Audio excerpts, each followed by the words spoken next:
যে বিষয়টি বলা হয়নি সেটা হলো যে সারা দেশে আওয়ামী পুনর্বাসনের যে মহোৎসব চলতেছে, এই বিএনপি সরকারের কেন্দ্রীয় হাইকমান্ড থেকে গ্রিন সিগন্যাল না পেলে এটা সম্ভব হচ্ছিল না। এবং এটা যে গ্রিন সিগন্যাল এটা আদালত পাড়া পর্যন্ত পৌঁছে গেছে বলে অনেকের ধারা পারসেপশন। কারণ বোঝাই যাচ্ছে যে ইন্টারিম সরকারের সময় যখন যে সমস্ত জুলাই হত্যাকারীদের কিংবা বিভিন্ন অপরাধীদের জামিন হচ্ছিল না, এখন একদিনেই শত শত লোকের জামিন হয়ে যাচ্ছে, 5টা-6টা মামলার জামিন হয়ে যাচ্ছে একই দিনে।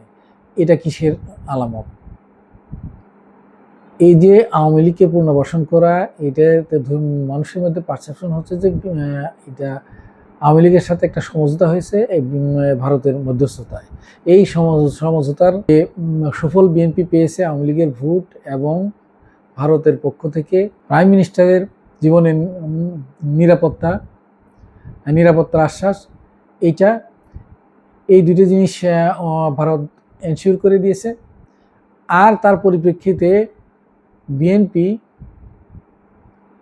এবং বিএনপির হাইকমান্ড এবং বিএনপির কমিটি এরা আওয়ামী লীগকে নর্মালাইজ করতেছে। এখন এই নর্মালাইজের ক্ষেত্রে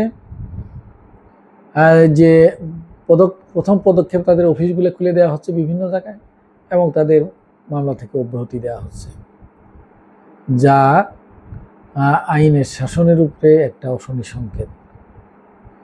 এটা বিএনপিকে ভাবতে হবে এবং এটাও দেশবাসী ভালোভাবে নিচ্ছে না। সম্মানিত দর্শক শ্রোতা, আপনারা দেখুন কিভাবে এই ঘটনাগুলো ঘটছে। যে চট্টগ্রাম কক্সবাজারের বদির মতো একজন লোক, উনি যাকে ইয়াবা সম্রাট বলা হয়, সেই বদি ও জামিন পেয়েছেন। আর এই বদি সংসদে দাঁড়িয়ে এই তারেক রহমান সাহেবকে কিভাবে গালাগালি করেছেন, বেগম খালেদা জিয়াকে এবং তার বেগম খালেদা জিয়ার ছোট ছেলে অর্থাৎ তারেক রহমানের ছোট ভাইকে কিভাবে মদ্যপ বলছেন। বেগম খালেদা জিয়ার সন্তানের কাছ থেকে আমরা কি পেয়েছি মাননীয় স্পিকার? বেগম খালেদা জিয়ার প্রথম সন্তানের কাছ থেকে আমরা পেয়েছি হাম্বা চুরি করে টাকা আত্মসাৎ করার ষড়যন্ত্র করে, এই দেশের মানুষের টাকা আত্মসাৎ করে দেশ পালিয়ে বিদেশের মাটিতে আজকে সাইন্স শেষে বসবাস করতে মাননীয় স্পিকার দেশের বিরুদ্ধে ষড়যন্ত্র করছে মাননীয় স্পিকার। বেগম খালেদা জিয়ার দ্বিতীয় সন্তান মাননীয় স্পিকার অকালে মৃত্যুবরণ করেছেন, ড্রাগ মাদক এডিক্টেড হয়ে অকালে মৃত্যুবরণ করেছেন, আমরা দেখেছি মাননীয় স্পিকার।